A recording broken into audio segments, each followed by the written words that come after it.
En el libro Evidencias que exigen un veredicto, de Josh McDowell, está registrado un maravilloso descubrimiento científico acerca del cumplimiento de las profecías escritas acerca de Jesús. Stoner dice que al usar la moderna ciencia de la probabilidad, con referencia a tan solo 8 profecías cumplidas, descubrimos que la probabilidad de que algún hombre pudiera haber vivido hasta el tiempo presente y haber cumplido estas 8 profecías es de 1 en 10 elevado a la 17 potencia. Eso sería 1 en 100,000 billones. Por ejemplo, si tomáramos 100,000 billones de monedas de $1 de plata y las esparciéramos sobre la superficie de todo Texas, estas cubrirían todo el estado hasta una profundidad de 60 centímetros. Ahora, márquese una de estas monedas de plata y revuélvase bien con las demás, repartiendo estas a través de todo el estado. Cúbrase los ojos de un hombre y dígasele que puede ir a donde quiera, pero que debe agarrar únicamente $1 de plata y lograr que este sea el marcado. ¿Qué probabilidad tendría de tomar el verdadero? La misma que tenían los profetas de haber escrito las 8 profecías y de que todas resultaran ciertas, en un solo hombre, desde su época hasta el tiempo presente, en el supuesto caso de que las escribieron según su propia sabiduría. O estas profecías fueron dadas por inspiración de Dios, o los profetas las escribieron como a ellos les pareció mejor. En tal caso, los profetas tenían tan solo una probabilidad en 10 elevado a la 17 potencia, de que éstas resultaran ciertas en un hombre, pero todas se cumplieron en Jesús. Esto significa que el cumplimiento de tan solo estas 8 profecías prueba que Dios inspiró la escritura de aquellas profecías con una precisión en la que falta solo una probabilidad en 100,000 billones para ser absoluta. Stoner considera 50 profecías y dice: encontramos que la probabilidad de que un hombre cumpliera 50 profecías es de 1 en 10,000 a la 160 potencia. Este es realmente un gran número y representa una probabilidad extremadamente pequeña. Procuremos visualizarla. El dólar de plata que hemos estado usando resulta demasiado grande. Tenemos que elegir un objeto más pequeño, el electrón. Es casi el objeto más pequeño del que tenemos conocimiento. Es tan pequeño que se requieren 2.5 veces 10 a la 15 de ellos, puestos uno junto a otro, en fila simple, para cubrir 1 pulgada de largo. Si fuésemos a contar los electrones de esa línea de 1 pulgada de largo y contásemos a razón de 250 por minuto, día y noche, necesitaríamos 19 millones de años para contar los electrones de una línea de pulgada de largo. Para que 50 profecías se cumplan, necesitamos contar electrones de 1 pulgada cúbica, para lo que se requeriría contando inalcanzablemente 19 millones de veces por 19 millones de veces por 19 millones de años. O sea, 6.900 trillones de años. Tal es la probabilidad de que un hombre pudiera cumplir 50 profecías, y Jesús no cumplió 50, sino 350. Por lo tanto, es imposible literalmente que haya sido idea o invención humana o casualidad.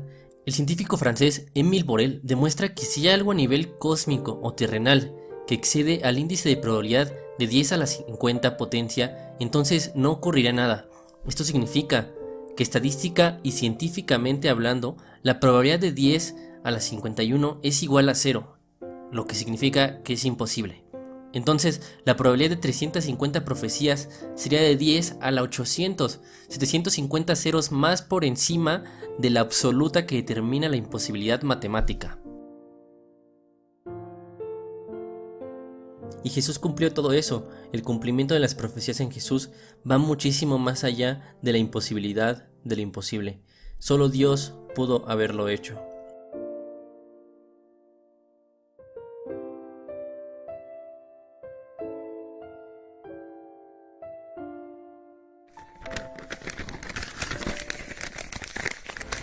Y pondré hostilidad entre tú y la mujer, y entre tu descendencia y la descendencia de ella.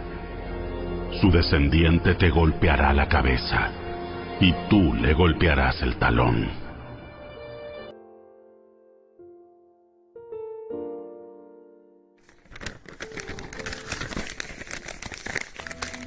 Sin embargo, cuando se cumplió el tiempo establecido, Dios envió a su Hijo, nacido de una mujer y sujeto a la ley.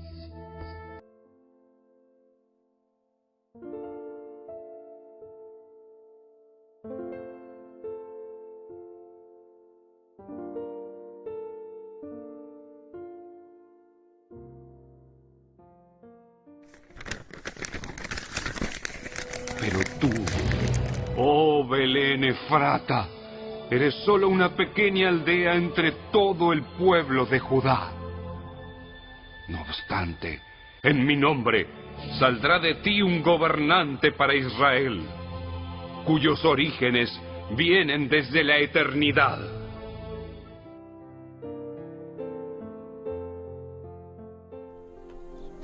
También José, que era descendiente del rey David, subió de Nazaret, ciudad de Galilea, a Judea. Fue a Belén, la ciudad de David, para inscribirse junto con María, su esposa. Ella se encontraba encinta.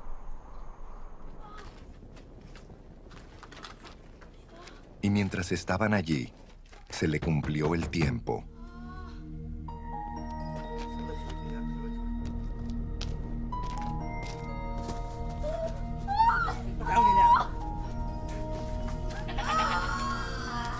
Así que dio a luz a su hijo primogénito.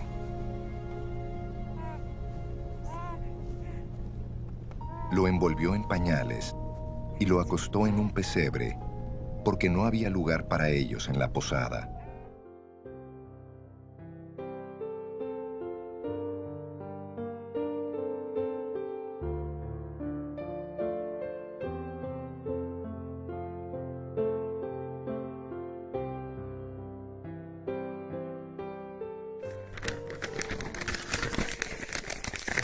Muy bien. El Señor mismo les dará la señal. Miren, la Virgen concebirá a un niño, dará a luz a un hijo y lo llamarán Emmanuel, que significa Dios está con nosotros.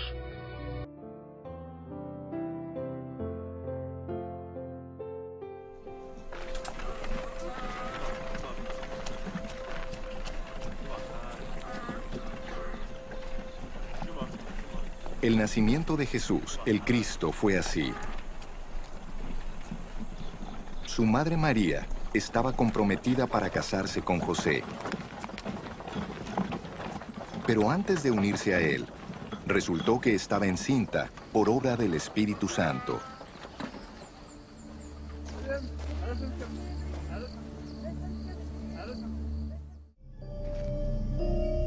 Todo esto sucedió para que se cumpliera lo que el Señor había dicho por medio del profeta.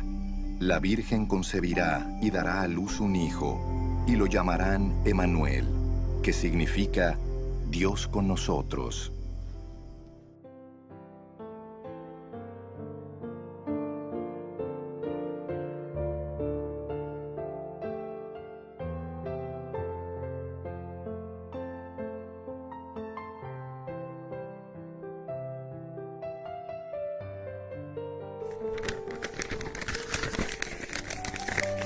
El Espíritu del Señor soberano está sobre mí, porque el Señor me ha ungido para llevar buenas noticias a los pobres.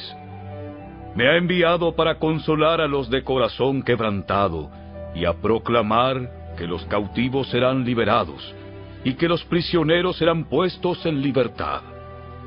Él me ha enviado para anunciar a los que se lamentan que ha llegado el tiempo del favor del Señor, junto con el día de la ira de Dios contra sus enemigos.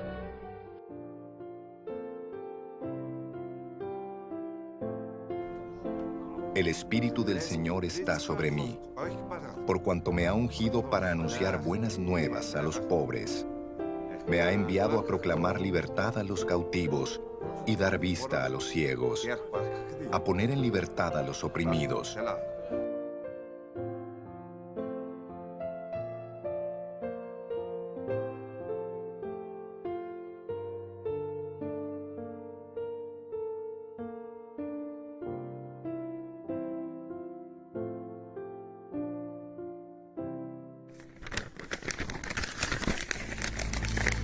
Alégrate, oh pueblo de Sión. Grita de triunfo, oh pueblo de Jerusalén. Mira, tu rey viene hacia ti. Él es justo y victorioso, pero es humilde, montado en un burro, montado en la cría de una burra.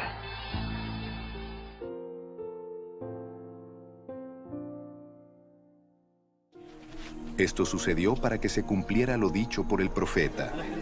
Digan a la hija de Sión, mira, tu rey viene hacia ti, humilde y montado en un burro, en un burrito, cría de una bestia de carga.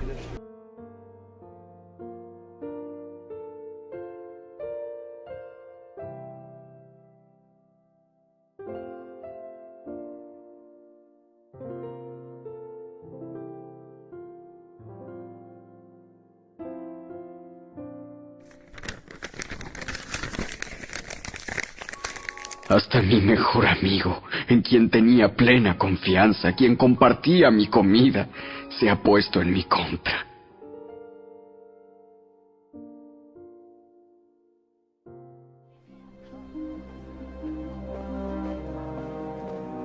Judas Iscariote, uno de los 12, fue a los jefes de los sacerdotes para entregarles a Jesús.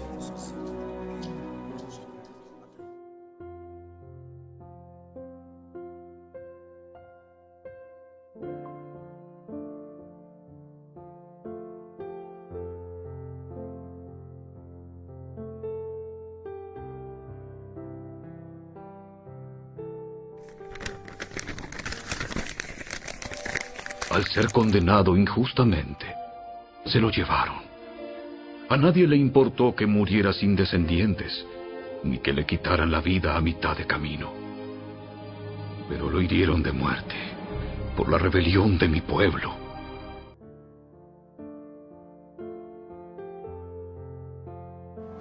Ahora bien, durante la fiesta el gobernador acostumbraba soltar un preso que la gente escogiera.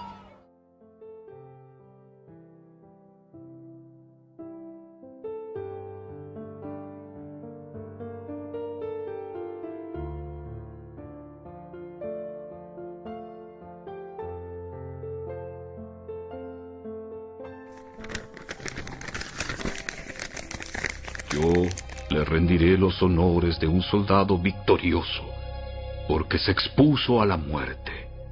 Fue contado entre los rebeldes. Cargó con los pecados de muchos e intercedió por los transgresores.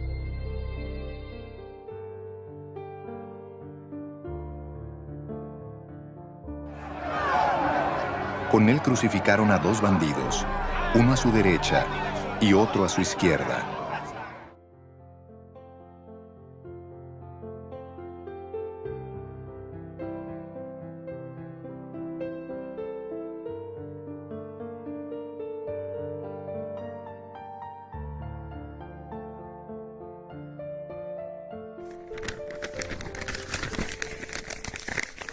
Mis enemigos me rodean como una jauría de perros.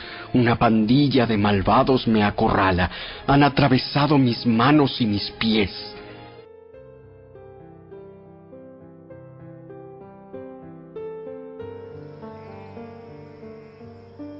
Una semana más tarde, estaban los discípulos de nuevo en la casa, y Tomás estaba con ellos. Aunque las puertas estaban cerradas, Jesús entró, y poniéndose en medio de ellos los saludó. La paz sea con ustedes.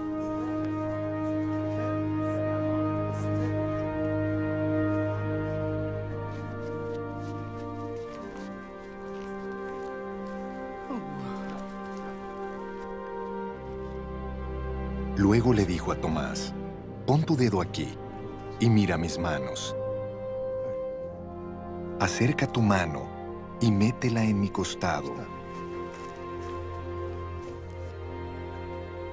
Y no seas incrédulo, sino hombre de fe.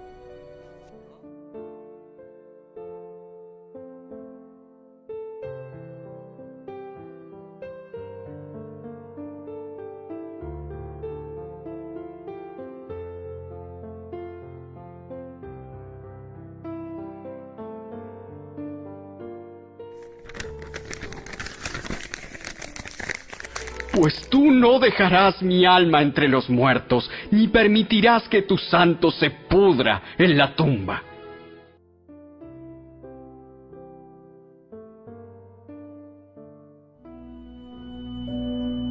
No se asusten, les dijo. Ustedes buscan a Jesús el Nazareno, el que fue crucificado. Ha resucitado. No está aquí. Miren el lugar donde lo pusieron.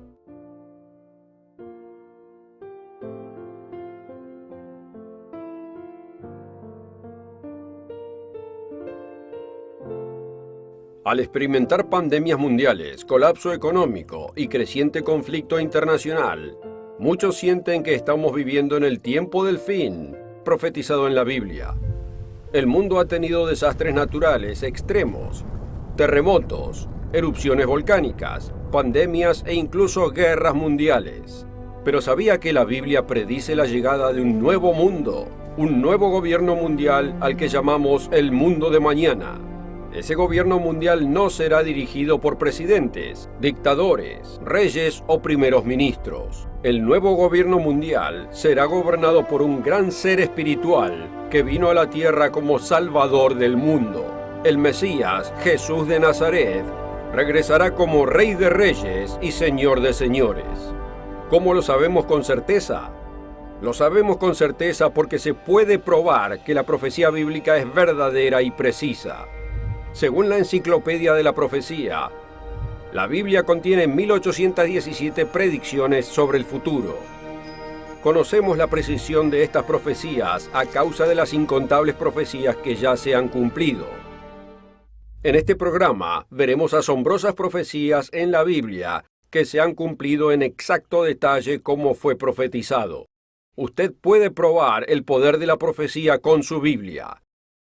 ¿Qué tiempos estamos viviendo ahora que nos acercamos al fin de esta turbulenta era? El mundo pasó por lo que muchos llaman el año para olvidar, el 2020. ¿Habrá más años para olvidar en el 2021, 2022 y después? Hemos pasado por una pandemia mundial, crisis mundial económica, incendios, inundaciones, tornados y huracanes que devastaron ciudades y mataron a miles de personas.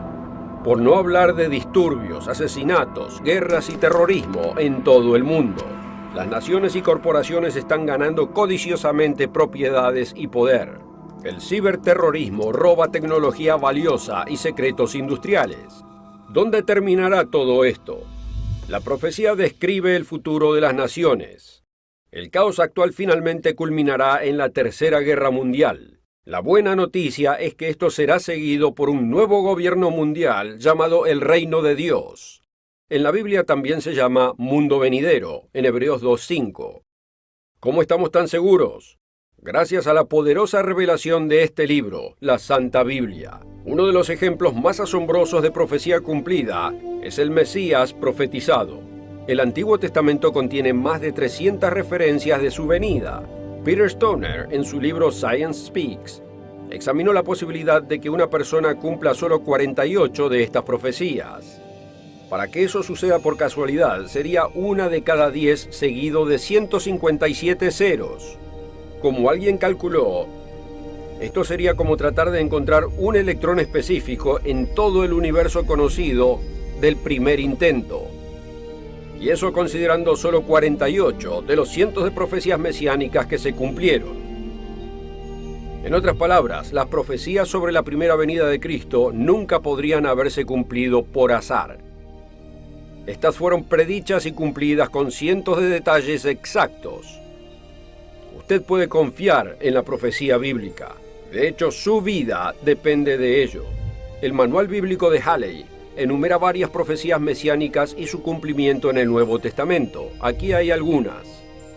Que nacería de una virgen, que nacería en Belén, que viajaría a Egipto, que viviría en Galilea y en Nazaret, que su venida sería anunciada por un mensajero como Elías, que su ministerio sería de sanidad, que sería traicionado por un amigo por 30 piezas de plata, que su costado sería traspasado. Estas son solo algunas de más de 300 profecías sobre el Mesías que se cumplieron. Quizás usted conozca la profecía de las 70 semanas del profeta Daniel. Los judíos del primer siglo y los que precedieron al primer siglo conocían la profecía de Daniel. Vaya en su Biblia a Daniel capítulo 9. Aquí se describe la famosa profecía que se refiere a la aparición profetizada del Mesías. Daniel 9, versículo 24. 70 semanas están determinadas sobre tu pueblo y sobre tu santa ciudad para terminar la prevaricación y poner fin al pecado y expiar la iniquidad, para traer la justicia perdurable y sellar la visión y la profecía y ungir al Santo de los Santos. O como dicen otras traducciones, y consagren el lugar santísimo. Fíjese que el Mesías iba a hacer reconciliación por la iniquidad. Muchas escrituras muestran que el Mesías moriría por los pecados del mundo, para que pudiéramos ser perdonados y reconciliados con Dios. Juan el Bautista testificó, refiriéndose a Jesús, «He aquí el Cordero de Dios que quita el pecado del mundo». En Efesios 1:7 dice, «En él, el Mesías, tenemos redención por su sangre, el perdón de pecados, según las riquezas de su gracia». La profecía de Daniel reveló que uno de los propósitos principales del Mesías era el de reconciliar por la iniquidad. Usted puede ser perdonado por todos sus pecados mediante la sangre de Cristo. Pero hay requisitos como el mismo Jesús dejó en claro. Él dijo, arrepiéntanse y crean en el Evangelio, en Marcos 1, versículo 15. El apóstol Pedro dijo a las masas de gente en el día de Pentecostés, arrepentíos y bautícese cada uno de vosotros en el nombre de Jesucristo para perdón de los pecados, y recibiréis el don del Espíritu Santo. Pero ¿cuándo se predijo que el Mesías comenzaría su ministerio? La profecía de las 70 semanas de Daniel revela la respuesta. Un día en profecía es igual a un año en cumplimiento. Ya que hay 69 semanas desde la profecía de Daniel hasta la llegada del Mesías, son 69 semanas por 7 días de semana, o sea 483 años proféticos. Pero ¿cuándo comenzó la profecía? Muchos eruditos se refieren al decreto de Artajerjes en Esdras 7, versículos 11 al 28, que se dio históricamente en el año 457 a.C. Avanzando 483 años desde antes de Cristo hasta después de Cristo, restamos 457 de 483 y llegamos a lo que parece ser el año 26 después de Cristo. Pero dado que no existe el año cero, al pasar de antes de Cristo a después de Cristo matemáticamente requiere agregar un año. Por lo tanto, el Mesías iba a comenzar su ministerio en el 27 después de Cristo. ¿Qué edad tenía Jesús cuando comenzó su ministerio? Justo después de que Juan bautizó a Jesús en el río Jordán, el Evangelio de Lucas dice en el capítulo 3, versículo 23, que Jesús al comenzar su ministerio era como de 30 años. Así que, ¿cuándo nació Jesús? Si restamos 30 años de edad del 27 después de Cristo, llegamos al 4 antes de Cristo, ya que no existe el año cero. Cristo cumplió la profecía de Daniel con exactitud para hacer la reconciliación por la iniquidad. Como hemos visto, el Mesías cumplió aspectos principales de la profecía de las 70 semanas de Daniel, pero quedan otros aspectos para completar. Por ejemplo, Daniel 9:24 predice más misiones en el futuro. El Mesías Jesucristo, cuando regrese, cumplirá las siguientes profecías: traer la justicia perdurable, y sellar la visión y la profecía, y ungir al Santo de los Santos, o como dicen otras traducciones, y consagren el lugar santísimo, refiriéndose al templo del milenio en Jerusalén, descrito en Ezequiel 40 al 43. Ahora consideremos otra de las grandes intervenciones de Dios y el cumplimiento de la profecía bíblica principal. Dios Todopoderoso declara por medio del profeta Isaías: acordaos de las cosas pasadas desde los tiempos antiguos, porque yo soy Dios y no hay otro Dios, y nada hay semejante a mí, que anuncio lo por venir desde el principio, y desde la antigüedad lo que aún no era hecho, que digo, mi consejo permanecerá, y haré todo lo que quiero. Por eso podemos tener confianza en el futuro profetizado, el futuro que llamamos el mundo de mañana. Eso es cuando Cristo gobernará a todas las naciones trayendo paz y prosperidad. Los grandes imperios surgen y caen. Predijo Dios la caída de la Gran Babilonia. El imperio más grande de su tiempo fue Babilonia. La profecía bíblica predijo que este gran poder castigaría a otras naciones como juicio de Dios. Y luego la propia Babilonia sería juzgada por su pecaminosidad. Más de 100 años antes del derrocamiento del gran imperio babilónico, El profeta Isaías nombró al propio hombre que sería responsable de la caída de Babilonia. Veámoslo en Isaías 44, versículo 28. Dios dice de Ciro: es mi pastor y cumplirá todo lo que yo quiero. Al decir a Jerusalén: serás edificada, y al templo serás fundado. Ciro fue rey de los persas desde el 558 a.C. hasta el 529 a.C. Así que Isaías está profetizando en el siglo VIII a.C. acerca de un rey que ni siquiera nació hasta el siglo VI a.C. Pero Isaías no solo predijo a Ciro por su nombre, también predijo cómo Ciro entraría a Babilonia para conquistarla. Esta es una historia fascinante. Vayamos a Isaías 45, versículo 1. Ciro fue el responsable de permitir que los judíos volvieran a Jerusalén y reconstruyeran el templo. Aquí Dios proclama que usará a Ciro de un modo especial. Isaías 45, versículos 1 al 3. Así dice el Eterno a su ungido, a Ciro, al cual tomé yo por su mano derecha, para sujetar naciones delante de él, y desatar lomos de reyes, para abrir delante de él puertas, y las puertas no se cerrarán. O como dicen otras versiones, despojar de su armadura a los reyes para abrir a su paso las puertas y dejar abiertas las entradas. Yo iré delante de ti y enderezaré los lugares torcidos, quebrantaré puertas de bronce y cerrojos de hierro haré pedazos. Y te daré los tesoros escondidos y los secretos muy guardados, para que sepas que yo soy el Eterno, el Dios de Israel, que te pongo nombre. La mención de las puertas de bronce muestra cómo Dios abrió el camino para que el ejército de Ciro tomara la ciudad. Babilonia parecía impenetrable con sus enormes murallas y defensas, y tenía suministros para más de 20 años de asedio. Así que los babilonios se rieron del ejército de Ciro cuando vino a atacar la ciudad.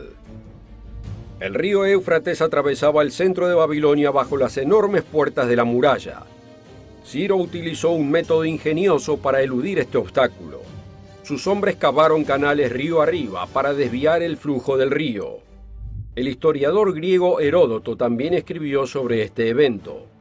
Ciro y sus tropas no combatientes redujeron la profundidad del agua en el lecho del río haciéndolo accesible, y el ejército persa que había sido dejado en Babilonia para este propósito entró en el río, ahora con una profundidad que llegaba a la mitad del muslo de un hombre, y avanzando por él se metió en la ciudad. Los mismos babilonios dicen que debido al gran tamaño de la ciudad, las afueras fueron capturadas sin que la gente del centro supiera nada. Había un festival y continuaron bailando y divirtiéndose, hasta que se enteraron de la noticia por las malas. Esa entonces es la historia de la primera captura de Babilonia. El historiador secular Heródoto confirma, al igual que otras fuentes, como la Ciropedia de Jenofonte, la profecía bíblica fue precisa y espectacularmente cumplida. El profeta Daniel estaba en Babilonia la noche que el ejército de Ciro conquistó la ciudad. Y a través del profeta Daniel, Dios también le hizo saber al rey Belsasar lo que le sucedería a él y al imperio. Es la famosa historia de la escritura en la pared. Puede leerlo en el libro de Daniel capítulo 5. El rey Belsasar preparó una fiesta, una gran fiesta para miles de sus nobles. Bebieron vino en los vasos de oro saqueados del templo de Jerusalén. Daniel 5:5. En aquella misma hora aparecieron los dedos de una mano de hombre que escribía delante del candelero sobre lo encalado de la pared del palacio real. Y el rey veía la mano que escribía. Entonces el rey palideció y sus pensamientos lo turbaron, y se debilitaron sus lomos, y sus rodillas daban la una con la otra. Se le pidió al profeta Daniel que interpretara esta inscripción en Babilonia. Una mano misteriosa había escrito un mensaje en la pared. Daniel 5, versículo 25. Y la escritura que trazó es Mene, Mene, Tekel, Uparsim. Daniel luego le dijo al rey Belsasar en el versículo 26, esta es la interpretación del asunto. Mene, contó Dios tu reino y le ha puesto fin. Tekel, pesado has sido en balanza y fuiste hallado falto. Pérez, tu reino ha sido roto y dado a los medos y a los persas. Versículo 30. La misma noche fue muerto Belsasar, rey de los caldeos, y Darío de Media tomó el reino, siendo de 62 años. El reino de los medos y los persas reemplazó al reino de Babilonia, tal como Dios lo predijo. Más de 300 profecías detallaron el futuro nacimiento, vida y ministerio de Jesucristo, y Dios ha revelado a través de sus profecías las buenas nuevas de su reino próximo. En una de las profecías más familiares del Mesías, el profeta Isaías describe tanto la primera venida de Cristo como el establecimiento de su reino en su segunda venida. Isaías 9, versículo 6. Porque un niño nos es nacido, hijo nos es dado, y el principado sobre su hombro, y se llamará su nombre admirable, consejero, Dios fuerte, Padre eterno, príncipe de paz. Lo dilatado de su imperio y la paz no tendrán límite. Sobre el trono de David y sobre su reino, disponiéndolo y confirmándolo en juicio y en justicia desde ahora y para siempre. El celo del Dios de los ejércitos hará esto. Así es, lo dilatado de su imperio y la paz no tendrán límite. Amigo, el tiempo se está acortando. Estamos en el tiempo profético del fin, esperando que Jesucristo regrese pronto y establezca su gobierno eterno. Él salvará a nuestro mundo de la autoaniquilación y la extinción total. Traerá paz perdurable a la tierra y a todas las naciones. Usted debe prepararse para el reino que se aproxima. Debe seguir sus instrucciones en Mateo 6, versículo 10 y orar: venga tu reino. Que Dios lo bendiga al aplicar la meta más grande de la vida, dada por nuestro Salvador a toda la humanidad en Mateo 6:33. Mas buscad primeramente el reino de Dios y su justicia, y todas estas cosas os serán añadidas.